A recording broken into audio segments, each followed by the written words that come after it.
Stellenbosch. Ek is so bevoorreg om in een van hulle luukse selfsorgeenhede te bly, reg op die strand.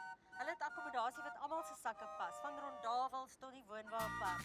En saam met my vanoggend is Terien van die ATKV oord. Hallo Linda, ag dankie dat jy op ons mooi pragtige oord Dit oefen. is lieflik hier. Kom ons oefen saam. Ek gaan lê.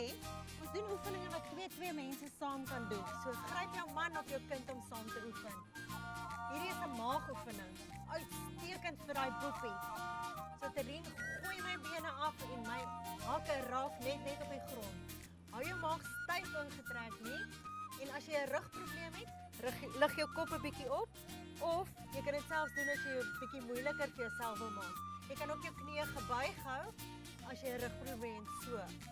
Dan kan jy jou knieë buig. Dis die maklike manier. Kom ons doen nog 2. 1 en 2. Nou is dit jou beurt. Kom ons kyk of my maagspiere sterk genoeg is. Goed. Lig die bene op. En die een wat gooi, staan met die boude uit en gooi lekker hard. Gooi lekker hard, so jy kan voel, jy moet weerstand bied. En wanneer jy dit doen, hou jou maagspiere ingetrek. So jy kan by die huis probeer vir 20. 2 en 1. Goed, Terien, kom ons staan op. Kom ons staan rug teen rug. Dan doen ons 'n oefening vir die maag, die middellyf. So hou jou bene effens gebuig en ons twist. Gee die bal aan. Ons het eintlik daai lekker groot bal gevat daar agter, nee.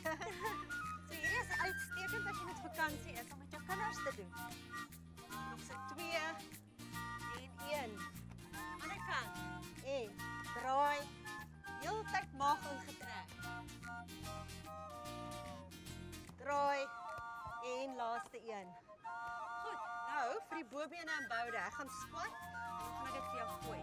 Okay, squat en gooi. So met die squat stoot jou boude lekker uit en gooi. Squat en gooi. So onthou, met vakansie, doen hierdie oefeninge op die strand, hè? Squat en gooi, nog een.